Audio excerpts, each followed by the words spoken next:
Thanks for doing it. I appreciate Yeah. you taking the time. Oh, mate, pleasure. Absolute pleasure. Ah, God, it'll Yeah. just be like a little bit about. Hey, good on you. Yeah, that's a great thing. I mean, like, um, in human conversations, I watched one of your chats online last night, and I just thought, wow, good on you. It's so fantastic. It's great that that there is these conversations taking place, and as you say, like it's not people with huge followings or whatever, but it's people making art, and that's something in this day and age, isn't it? Yeah, well, I love my music and I love finding new music. So it opened up a lot of doors to find new artists and stuff as well. So I'm enjoying it.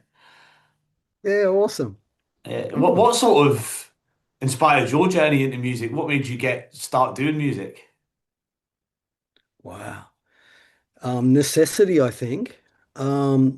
There was a lot of like I had a lot of emotions as a young person. I still do. I'm a very emotional person, and but I went. Mum and dad divorced early, and so there was sorrow in my early life, and music was that solace. It was like just that pond for a burning head of hair, and also I didn't really fit into the school, the education system that well.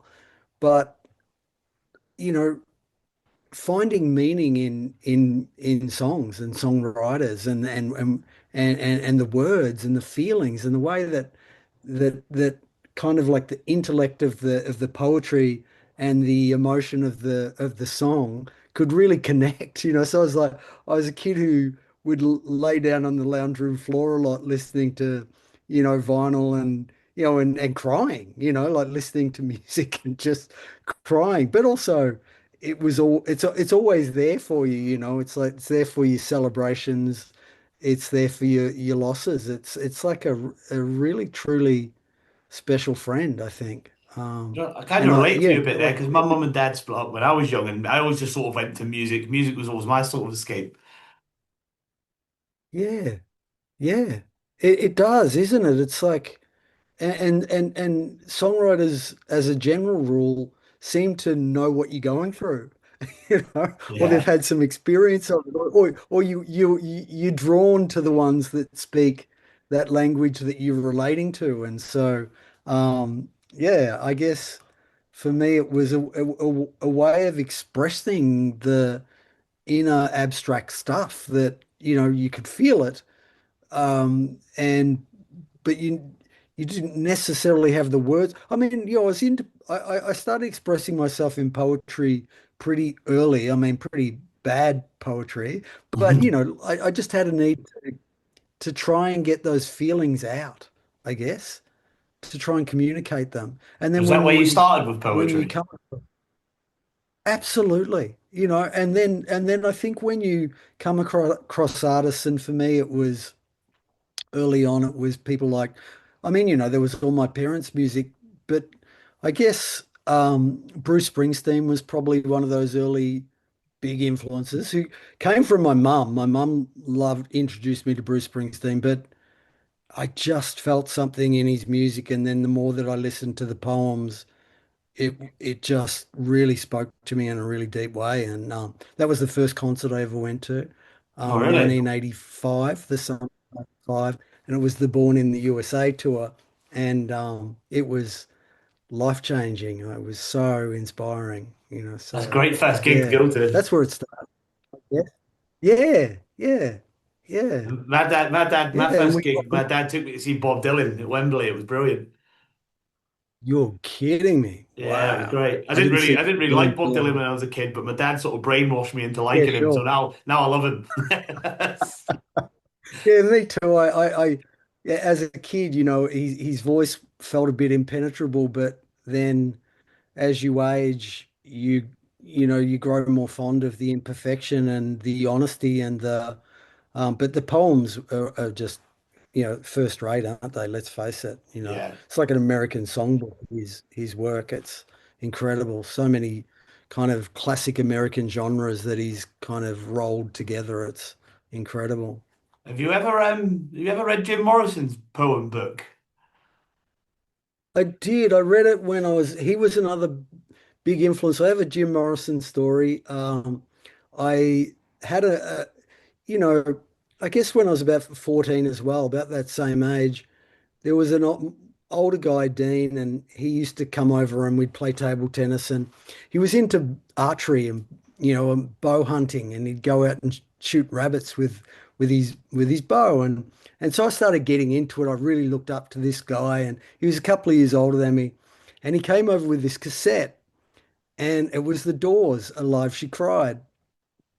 And there was no, there was no image of the Doors on the cassette. It was just one of those ones that you've recorded from, a record or something, and like a blank cassette. And I listened to it, and I loved it. And no one I knew the Doors, and so I felt that I was like discovering this new band. And then I saved up my money, and actually, that was the first vinyl I ever bought. And I walked into Brash's, which was a record store in Melbourne, and I went to the section to find the Doors, and I was surprised to find that they had, a number of albums. And then I looked at this guy, and I was shocked because I was expecting to see this kind of Afro-American kind of, like, because it was blues music that I'd first heard, Yeah. and his voice was so deep and kind of had such swagger, that I was really quite shocked to see this image of this kind of almost, Christ-like image, you know, so it was, yeah, very impactful. I was, yeah, huge crush on the Doors and Jim Morrison. And so I read a lot of his poetry and stuff as a young man. And he actually gave me a bit of a reading list too, a book list. He turned, of course, the Doors got their name from The Marriage of Heaven and Hell from William Blake, which is, when the doors of perception are cleansed, things will appear as they truly are, infinite. And that quote also inspired Aldous Huxley. And I've named my son Huxley. Oh, really? I loved A Brave New World. I loved The Doors of Perception. I loved Huxley's work as well. So it was almost like, and Rimbaud, and it was almost like Jim Morrison gave me a reading list, and I started really following along. So he was massively influential for me. You as well. Yeah, well, I just really, I was thought it would come from. I watched a film with Val Kilmer, and then that was my Yes. first time I'd ever seen sort of anything about the Doors, and I just ended up loving them. And Yeah. I worked away a lot with a job I used to have, and there was a Yeah. guy there, and he was a massive Doors fan, and he showed me his Alabama song. Was like, "Take me to the next Yeah. whiskey Yeah. bar," Yeah. and I Yeah. fell in love with that Yeah. song, and I was hooked from then on. Yeah. Yeah. Yeah. Yeah. They're And the- great, aren't they? And yeah. such an incredible band. Like, it's a real tragedy in a way that he passed so young. I mean, but it's legend. It's stuff of legend, isn't it? Let's face it. It's Yeah. Do you know what? I and was then you actually get going to older. say to you, your music sounded a bit like the Doors. I thought the Doors, and I thought the National Ah, as well, because I love the National. So that's what sort of oh drew me yeah, to your yeah. music. Thank you. Oh, thank you. I really appreciate that because I, the National for me, they're very deep. I Yeah, mean, that's really emotive stuff. Like I listened to that and. Um, yeah, I mean, I love that band. They've really got a feeling, and so I'll take that as yeah. I'm a compliment. massive Thank fan. you. So if it draws me to your music, then it's a good thing. It's Yeah, thank you. Oh, yeah. good. Yeah, likewise. I'm happy for that. Yeah, You live in Australia, don't you? yeah, yeah. I'm I'm Has that I'm sort of in helped shape your music?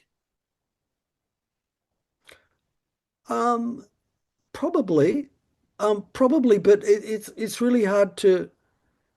It's hard to say. Like, if anything, like in my I've been to the States 3 times now, and um, I just find that the the musical culture over there is just absolutely incredible. I mean, everyone grows up with music, and there's so much music. There's so many radio stations. You can just switch between every genre, and I mean, we owe so much to American music. I mean, the Brits took it and gave it back, and did something magical with it. And then, I mean, there's so many great English bands. It's my favorite of all time bands are actually English. That's Radiohead, it's the Beatles, it's even Pink Floyd, Oasis. I mean, Yeah, there's just so many Blue. There's so many great bands that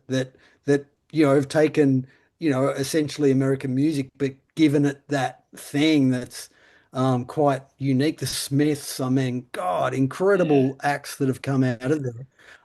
In Australia, we had early on, would have been bands like AC/DC, which, that album Back in Black.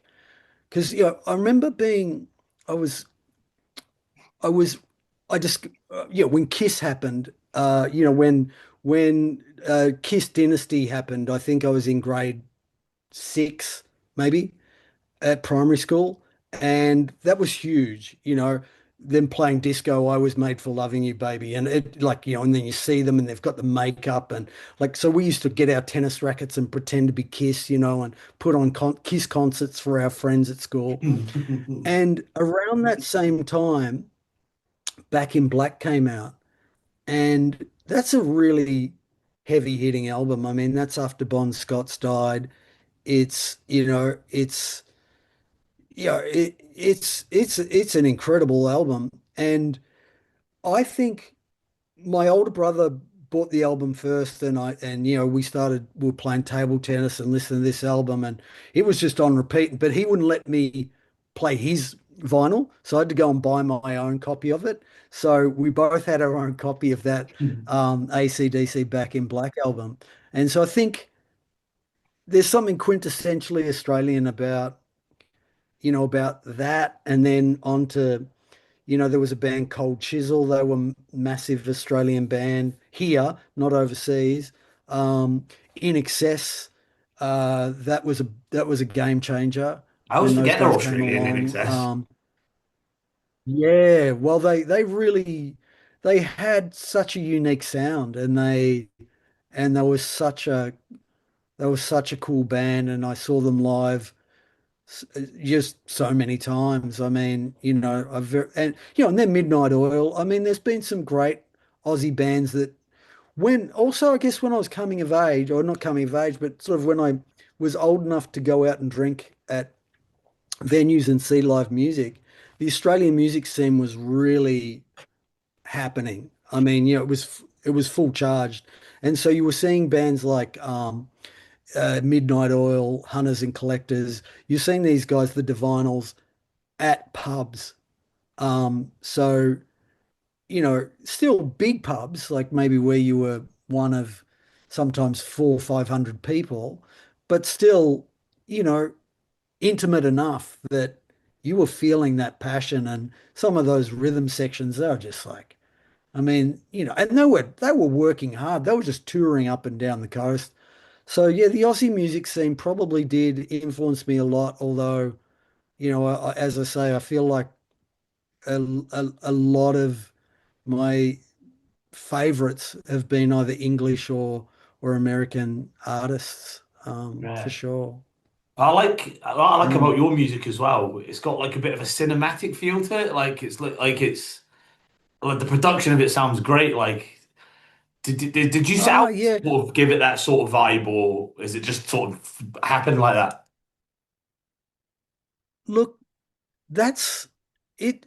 The works, these, the last album and this album, for me, I've collaborated really closely with Cameron Spike Porter, and we kind of magically share share. I don't know, like it's weird when it happens. It's not that often that it kind of happens. You just click in a certain way where there's a certain theater cinema, a language that we both kind of really l- like to explore or live in, and I think, yeah, I love cinema, and that's why I make film clips to as many songs as I can, because for me that marriage between an image and music is just so perfect. I mean, even when it's in irony, like the Tarantino films or you know, or those Guy Ritchie films where they're using music in a really almost ironic way. But I just love that, and I've always loved watching movies as well. I love watching movies, but also the Springsteen influence. His stuff's incredibly cinematic. There's that great album of his out a few years ago, Western Stars, and I mean that came out around about the same time as Tarantino's Once Upon a Time in Hollywood, and it almost could have been the soundtrack for it Yeah, it's because awesome. it was exploring it was exploring that same kind of shift in Western identity. And I just, yeah, I've always felt that with with Springsteen, the stories are always incredibly cinematic. But in terms of what I'm doing with Cam, his guitar layering, it's got that almost, inspired by The Edge in some way. And that kind of that's epic. It's epic kind of guitar layering, and it brings that kind of, I think that, yeah, it takes you to another world, or hopefully it does. Yeah, if Yeah, that it's makes cool. sense. I seen that you were involved in the film as well. Yes, yeah, I wrote years ago, 2018. I wrote a film. I was sick at the time. It was a big life event. I developed pericarditis, which is like your pericardium protects your heart. It's a sac around Yeah, your heart, and I'd had a virus, and your body sometimes, because viruses are tricky things for your body to kind of identify and fight.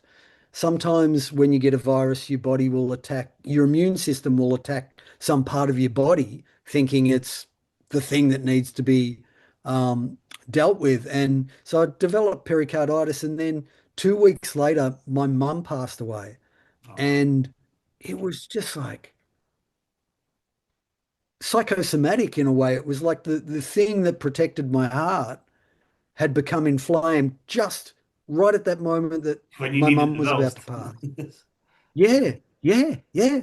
And I remember I was like you were telling me about the birth of your uh uh I was going to say podcast, but this show, that that you had some time to reflect and just sort of play and do something. It was similar for me. I remember I had this dream. Sorry, I'm going to be a little bit, I'm going to jump That's all right. pretty abstract, but I had this dream, and in the dream, a magpie landed on my hand. A magpie is an Australian black and white bird, Yeah, yeah. and they do swoop you. They can be quite aggressive, and it was on my hand, and it wouldn't get off. And I'm shaking my hand in the dream, and I'm going, "Get off, get off," and it wouldn't get off. And I picked up a broomstick and hit the magpie with the broomstick, but it was so upsetting to me that I woke up. It was like I woke up from this dream, and I thought, "Oh my God." It was like 3 a.m. And I went downstairs and I thought, "Oh, I've got to write this down. I've got to write this dream down." And I'm writing the dream down, and I'm thinking, how does this dream relate to my life? And, I'm thinking about the magpie, and then I just started thinking about my brother who had passed away when I was 21. And I was thinking, how come you never write anything nice about your brother? I mean, he was loving brother, and I was thinking about it, and I was remembering my first day of school in primary school, and how a magpie flew down and swooped me. And then I cried and they got my brother and he calmed me down. And just as I wrote the word magpie, my hand was in the same position it was in the dream. And I thought, oh, it's telling me I've got to write my way through this experience, right? And I hadn't been writing with a pen for a long time. I'd been typing on a phone and typing on a keyboard. So to write with a pen again was really meaningful. And I ended up writing a film, a feature-length film. And I've got friends who had done that and, tried to get it funded and it ended up in a drawer and, nothing ever happened with it. So I thought, look, bugger it. I'm going to do a public reading. And so I did a public reading of it because I thought, well, at least if I do a public reading, it's I've presented it in some way. But everyone who was at that reading were just like, man, this has got to be a film. You got to make this. And so I decided, all right, I'll make it myself. And so I had like 150 volunteer actors. It was just a monstrous undertaking. And um, And there was a moment, the big moment in it was that I had this car crash scene, and we were going to be left with this cliffhanger of not knowing if the boys had lived or died, and I'd hired this car to look like a police car, and got that from 100 kilometers away, and people had traveled like 300 kilometers to be there, and it was an impossible thing to reshoot, and we ran out of light and we Oh. didn't get everything. And I remember going back and I was trying to edit this and I just started crying and I was like, oh my God, I've ruined this. Like I've ruined the whole film. I don't have the ending. Like I don't have it. It's not there. It doesn't exist. And it was just devastating. I was just thinking, all these people who've given so much time and energy and I've failed them. I've failed them. I was devastated. And then a couple of weeks went by, and I came back and I looked at the footage again, and I just saw it differently. And I saw a way of manipulating it and telling the story in a slightly different way. Not the exact way it was on the page, but in the way that it was. I guess that really also, that experience taught me a lot about art as well and the process of letting go and letting it become what it is instead of necessarily what you're trying to make it, Yeah. and I think that's a really helpful thing for anyone who's trying to make anything, whether it's visual art, a song, you know, yeah, because I remember also early on, I used to sing in the shower and I'd come out and my mum and my brother would be laughing at me, just going, oh, yeah, because I'd be singing like Bon Jovi, stuff that was way out of my range, Yeah. and singing it really badly. And and but I wanted to be able to sing, and I think it's the same in that relationship to your own voice. Um, is once you can hear it for what it is instead of what your expectation of it, like you start to notice what it is and then you can explore it more and more. And I remember even and I've still got cassettes of those first, because mum bought me an old piano that was kind of out of tune. And I started writing my first songs around 15. And, I didn't even really know music theory yet. I hadn't studied music theory. So it was just literally chord shapes and playing a rhythm and singing over the top. But it's that exploration of that emotional space and allowing the chords and the sound of your own voice to kind of take you somewhere, I guess, if that makes sense. See, when you touching on what you just said, do you know how you were saying about your brother and yeah, it sort of inspired you? Have you ever had something that you thought was too personal to release? You struggled to release? Oh, you know, there's probably. it's probably all been too personal, and I should have kept it to myself. Yeah. You know, But but the it's thing is, relatable when it's like that as well, though, isn't it? When it's personal. I guess, one thing is if you are like uh transparent in that way, one thing is, like if you it's because there's not much in music anymore in terms of financial reward for people at my level. I play gigs, and that's where the money comes from. Yeah. But in terms of album sales and royalties and things like that, it's not a big deal. So you've got to find some other reason to keep doing it past a certain point. It's not fame, it's not chicks, it's not money.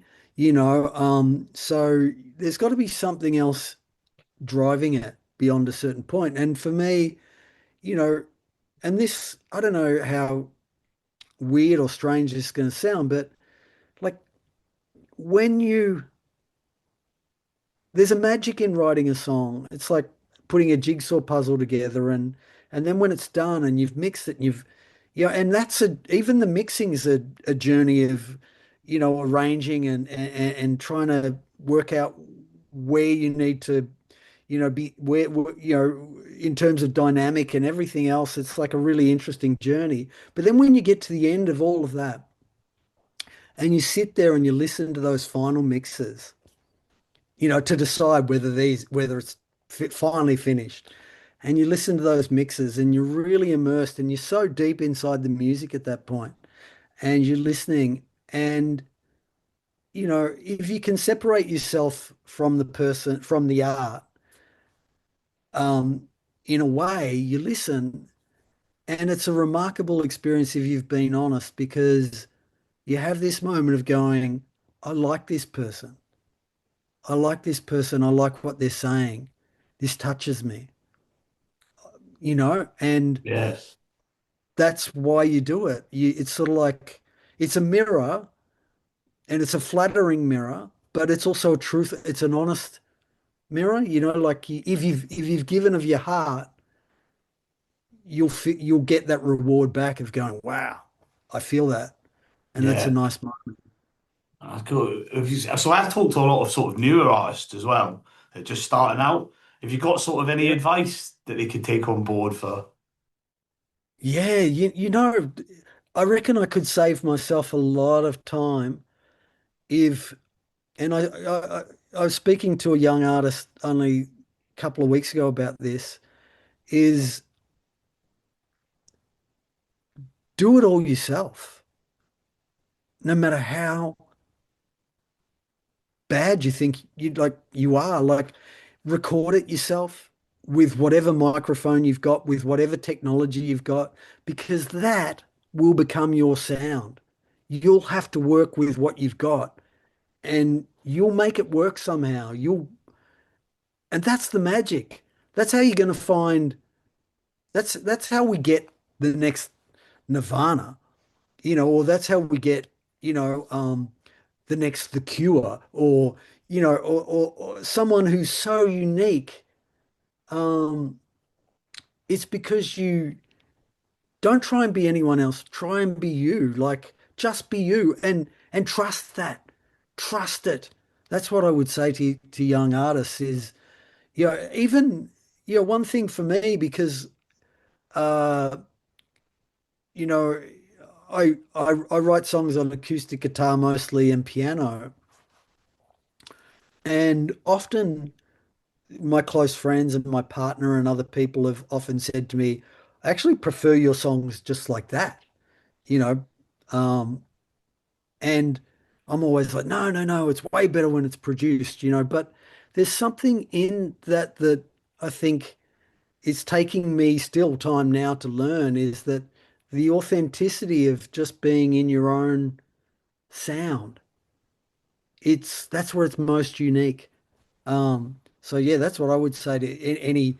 I hope that some young musicians watch and tune in and gain something from this. I would love that. I would Yeah, love that'd be that. cool. What's Yeah. next for you then as an artist?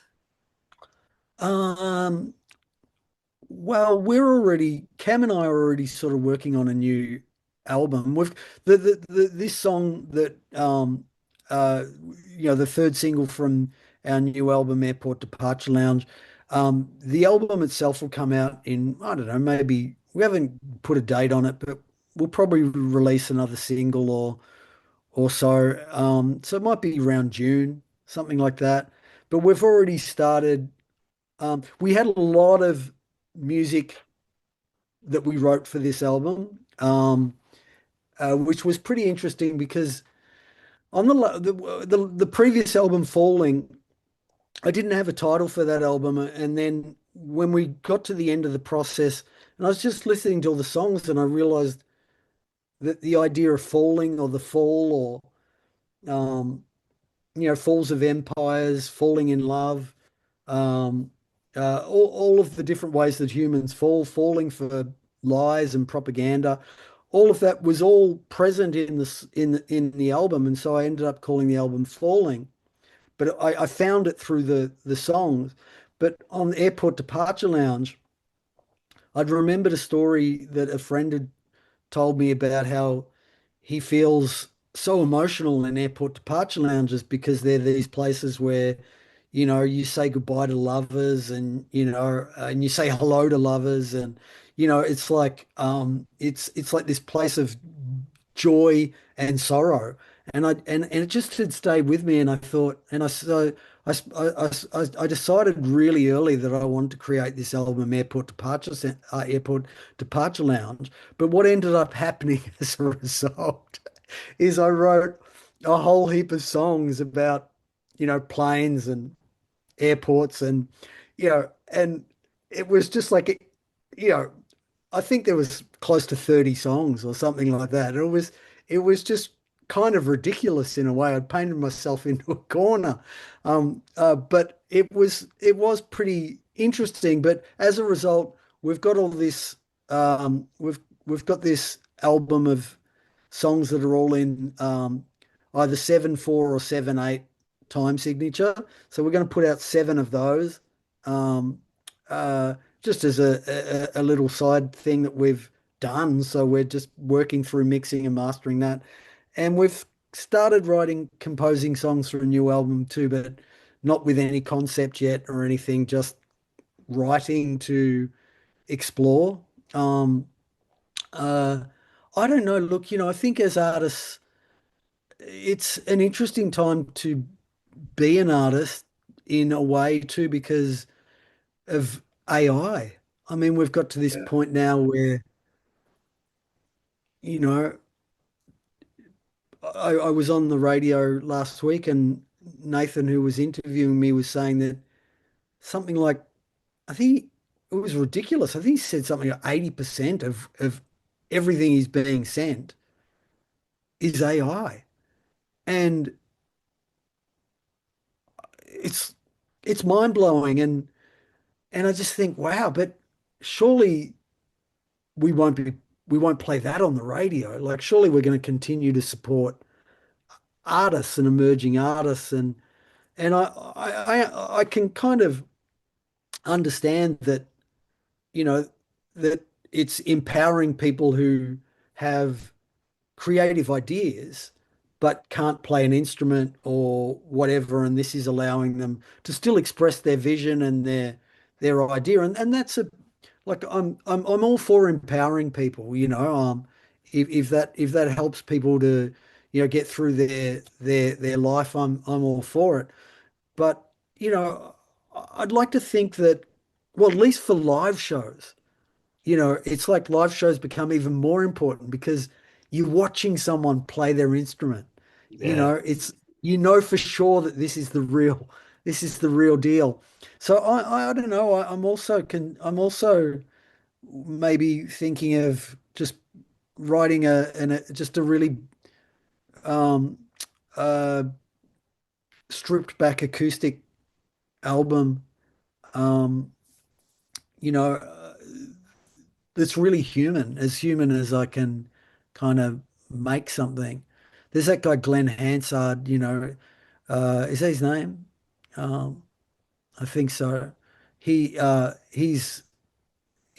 got that amazing power in his voice and in his acoustic performances. Something like that be really inspiring. Sorry, I realize that I'm talking way too much and going. Well, I just looked at the clock that was the and last yeah. question anyway, really, man. So it was great. It was great chatting to you, know. I love that. It was great. Oh, cool. Yeah, lovely to meet you, man. I'm really rapt to, as I say, for people at my level.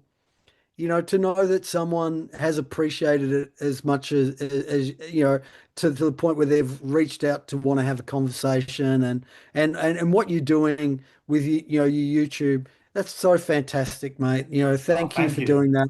And for all, independent artists, that get a chance to maybe get their music out there to other new people. It's really wonderful. And so I'm glad you came along and reached out. Thank you.